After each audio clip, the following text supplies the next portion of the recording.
It's the Mike Francesa Podcast on the Bet Rivers Network.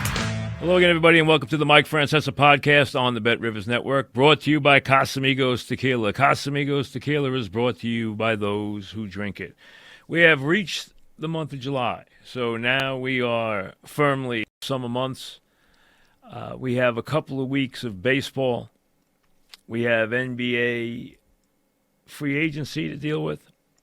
We're a little ways away, still have some weeks to contemplate before we get to training camp in the NFL.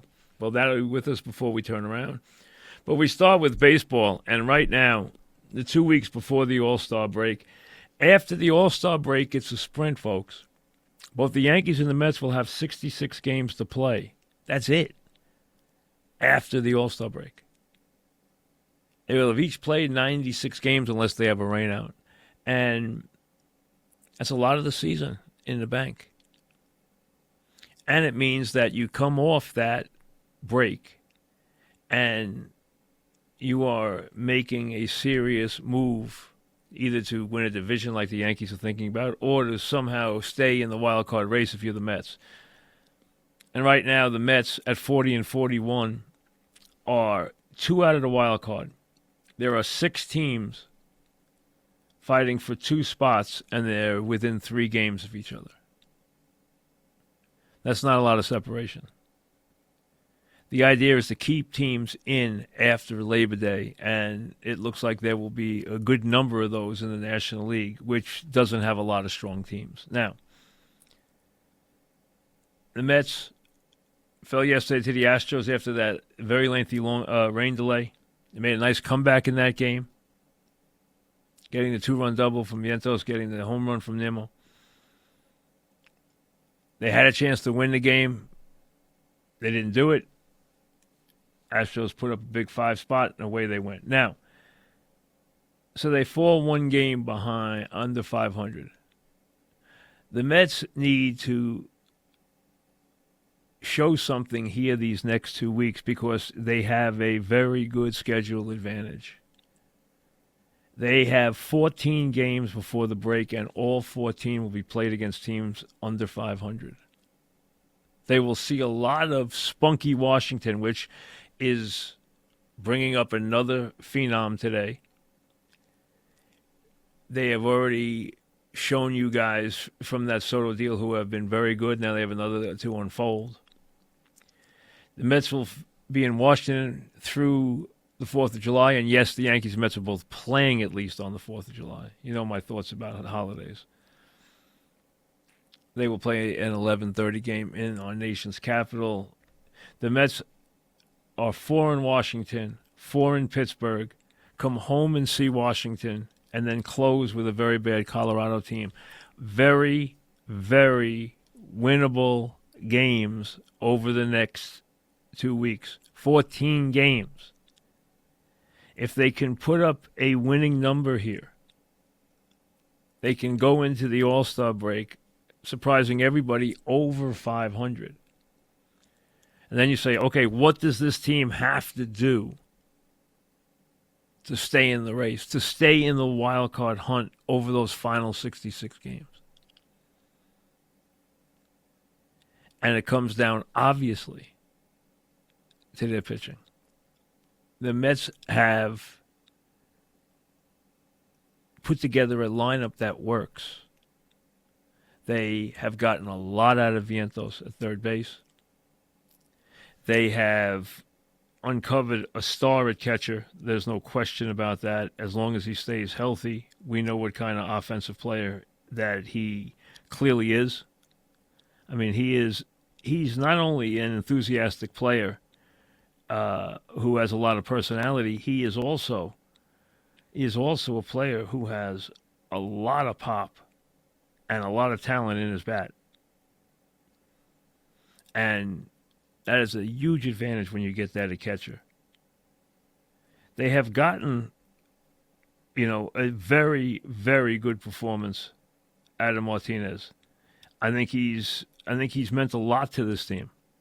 I think he provides a lot of leadership. I think he provides a lot of stability inside the lineup. And they've gotten a couple of surprises, like Iglesias at second base, who has, fought himself into a platoon spot. Why not? He's hitting 400 as McNeil struggles. They've gotten a good year out of Bader. Lindor and Alonso have not had great seasons, but we all know they're both very capable. Nimmo has really turned on the power. We already mentioned Martinez. We already mentioned Alvarez. Vientos is trying to prove that he is a guy who has significant power. His defense hasn't been bad at third, although that's not his reputation. He is making contact. He is hitting the ball where it's pitched, and he is hitting the ball out of the ballpark in all directions. So their lineup is not the issue. Their issue is the pitching staff. They need help in both spots. Anything they can get from a starting pitching standpoint would be a positive. Anything they can get in the pen will be a positive. The Mets lead the major leagues in walks. They have done that all season. Let's be honest. They haven't had Senga. They haven't had Diaz for a lot of this first half. They haven't had a good Diaz for a lot of this first half, even when he's been there for the most part. And they still sit here at a game under 500. They have done it pitching-wise with mirrors. The question mark is, can that pitching staff hold up as they shuttle relievers in and out and up and down? I understand they'll do that. But you still need a couple of guys you can count on in the back of the bullpen. They need Diaz to be Diaz. They need Garrett to show some stability. We know he can do it. Can he do it on a regular basis? Can they get a third guy to be good enough that they can count on him? Can they bring in help? Obviously, a lot of teams are going to look for anything they can get in the pitching department. The Mets don't need to add anything offensively. They're fine offensively. As a matter of fact, they've had an incredible June offensively. You're not worried about that with them right now. What you're worried about is you're worried about the pitching. It's pitching that, you know what, you just don't know what you're going to get on a day-to-day basis. But right now, these games, these 2 weeks, from now until the break, now through the 14th of July, before they take their All-Star break, they play very winnable games every night. They're not playing the Yankees. They're not playing the Dodgers. They're not playing the Phillies. They're not playing the Braves. They're not playing the Astros. They're playing Washington, Pittsburgh, and Colorado.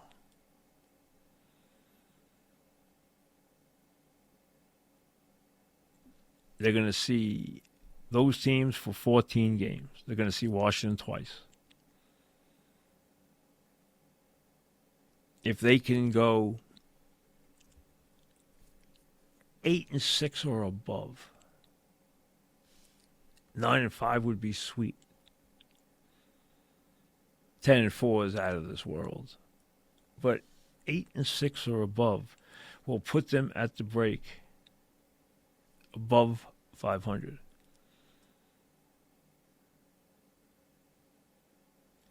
And you know what? They can then look at this as a sprint the rest of the way. If they go 8-6, they'd be 48-47. So they'd have 67 games left. 67 games left. That's not a lot of games in baseball. They go fast, especially in the dog days of August and in September. They put a lot of strain on your pitching staff. But let's give the Mets some credit, because you know what? They come to this month of July with a season. If you go back a month before this wonderful month of June for them, it didn't look like they were going to even have a season. It looked like they were going to be 15 games under 500 by the time they hit the All-Star break. They're now trying to hit the All-Star break above 500. As long as this isn't a bad 2 weeks, they have something to smile about as they get ready to play the big games of the season. And if they can play meaningful baseball in September, then this season, you know what? It's a lot better than you would have hoped for. Now, conversely, the Yankees obviously were on a magic carpet ride for a long time and then hit the skids. Have they come out of it? Not yet. Was Cole's performance something they can build on? Yeah, listen. Cole should be ready to go on a run. If they can get enough out of those arms. And again, early in the season, they were clearly pitching over their head. It had to come back to earth. It has. But how far back to earth has it come?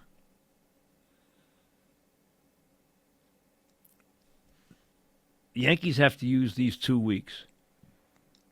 Reds, Red Sox, and then a week against the Rays and the Orioles on the road before the break.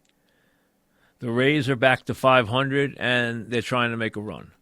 The O's are right now in a flat-foot tie with the Yankees, both dead even off of their bad performance last night against the Rangers. The Rangers finally broke out against the Orioles last night. So they're tied for first place right now. The Yankees and the O's are going to the playoffs. The question is which one's going to win the division, which is a big advantage come postseason time. The Yankees need to use these games against the Reds, the Red Sox, the Rays, and the Orioles to decide what they need. They know they're going to get Stanton back. But what can they get out of Rizzo in the second half of this season? What can they get out of LeMahieu in the second half of this season?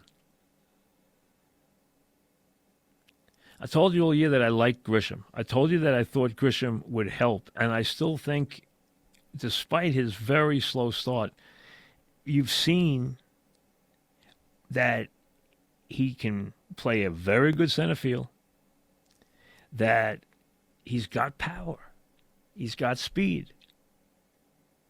Now, he got off to a 3-for-30 start, but he's hit 5 home runs and 78 at-bats, including one real big one. In his last 30 at-bats or so, where he's at least had a chance to play a little bit,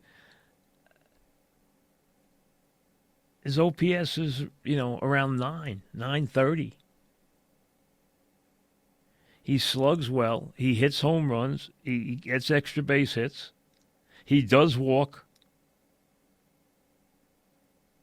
So you can play him.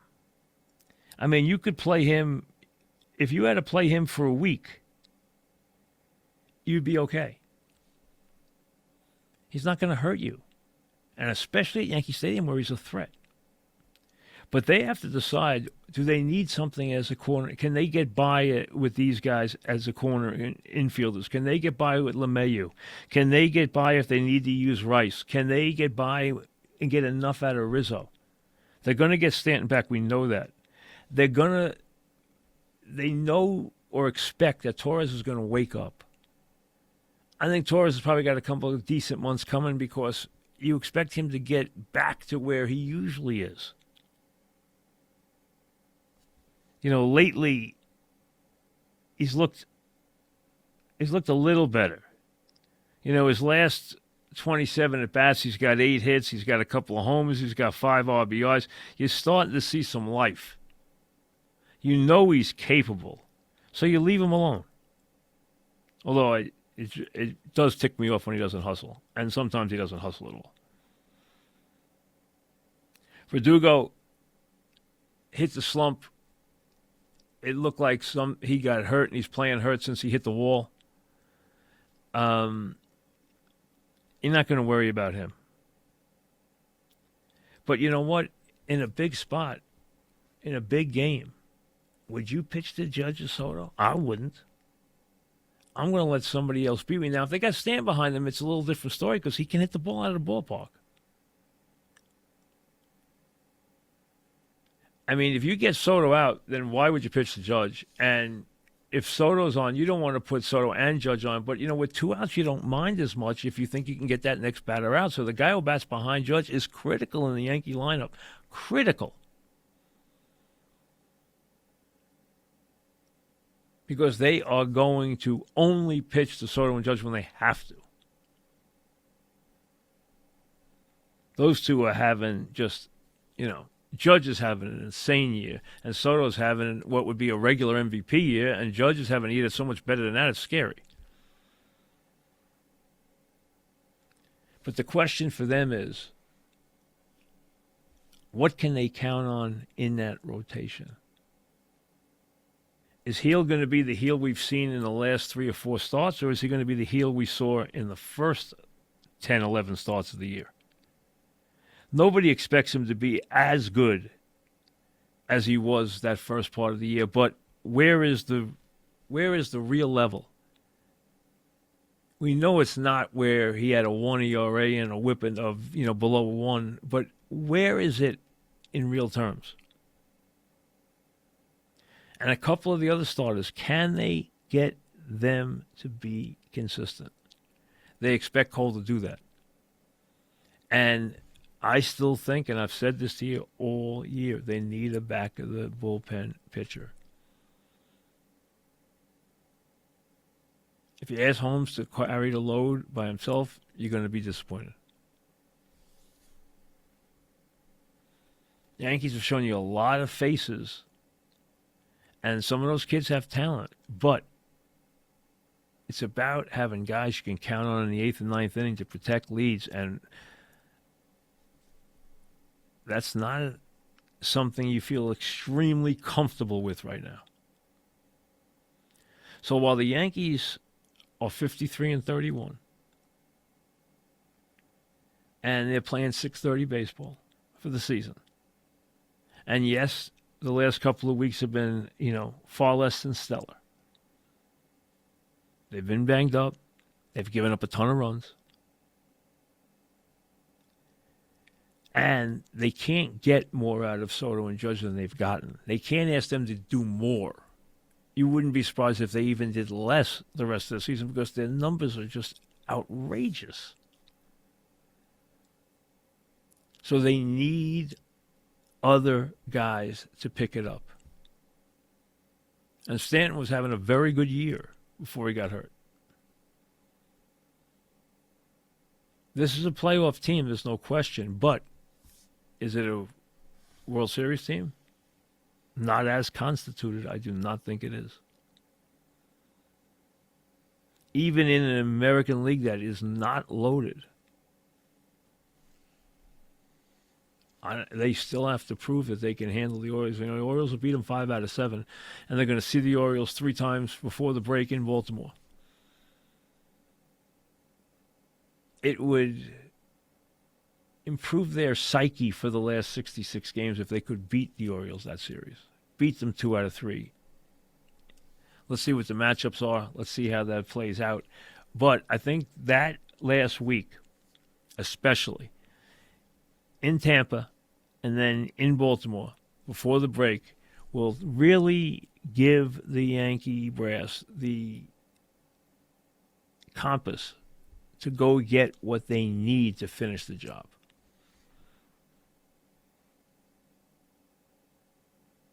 The Mets are going to be buyers. They're not going to be sellers. There's no way. Why would they do that? They have a chance to get a wild card spot. And they, with their resources, they should go after it and go after it hard. If you're the Yankees, you know you're going after it this year because there's a very good chance Soto's not going to be here next year. I don't see how adding $500 million in salary, and if you did, you think Judge is going to be okay with that? He's not. And Soto is not going to take less because he's going to get it on the open market, and he knows it. And he's having the season that will command it. And yes, his biggest suitor could be right across the street. That's true. It could definitely be that way. Free agency in the NBA already, as always, very quick. You know, if I'm San Antonio, if I'm the Spurs, I wouldn't have gone near. I wouldn't have gone near Chris Paul. I mean, I don't even understand that. Harden, you know what I think of Harden. I wouldn't have him on my team in 100 years. So I don't care about where they went or what they did. George going to the Sixers, they needed that third guy. He can still provide that. With a healthy Embiid, Maxi's continued rising star, and George, they have a team that's very dangerous. There's no question about it come playoff time. If you're the Knicks, you would love, as I said, if the Knicks could find a way to keep OG, which they did. Did they pay him? They paid him a lot. Did they go overboard? They went overboard, but it's an overboard you can live with. You understand it. Especially with what's going to happen with Brunson and with Bridges' low salary. Now, the perfect scenario was keep OG, keep Isaiah. I don't think they'll be able to do that. They are limited in how far they can go right now. Now, if they could make a deal before they need to make a deal before they could add any more money. They don't have the money right now. He could take a home team discount and stay here in the role, and he fits so well. You would love to see him stay. As I've said to you, and we'll spend more on this going forward, the thing the Knicks need to do now, you would love to keep Isaiah on. I mean, it would be a home run if they could keep him. That's how well he fits. But this team needs to trade Randall for a variety of reasons. And I just would hope that would happen. If they trade Robinson, they're going to need to bring in another guy to fill his role. And if they lose Isaiah, which I think they might to Oklahoma City or to Portland, if they do, they are going to have to keep Robinson and still add another guy. Because you can't count on Robinson to play. Robinson helps you in two areas. He's a good defensive player and he's a great offensive rebounder. He does not help the offense a lot. He does not give you what Isaiah gives you. But keeping him, like I said, would be just a home run. I just don't expect it to happen. You hope for the best. I still don't know if it'll happen. To give him the money he probably is going to command, they would have to make a move here. They don't have it right now. They could go somewhere to 72, and I don't think that gets it done for him.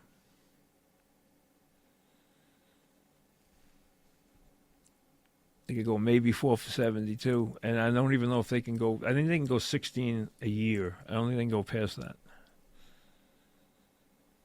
Maybe a smidge if they're creative. But I think before they are the team that you want to say is ready to take on everybody and take them on equal footing, they need to add and subtract. And the subtract, see, I don't think Randall works with the core.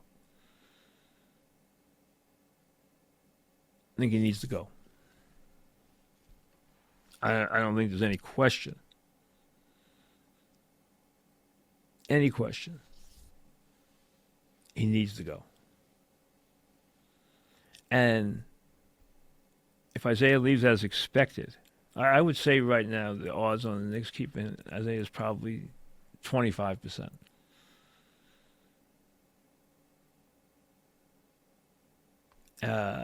If they don't, they're going to have a void. There's no question.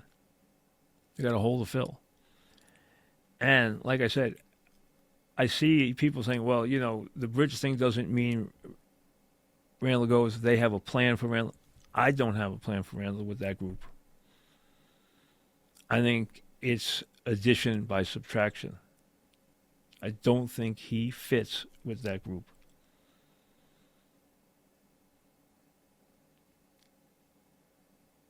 Well, obviously, Hartenstein does in a big way, in an enormous way.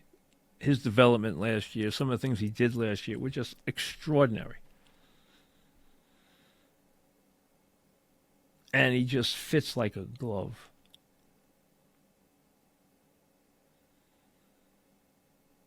I mean, the Knicks, figuring they're going to either trade Robinson or, which is, I think, an easy move, or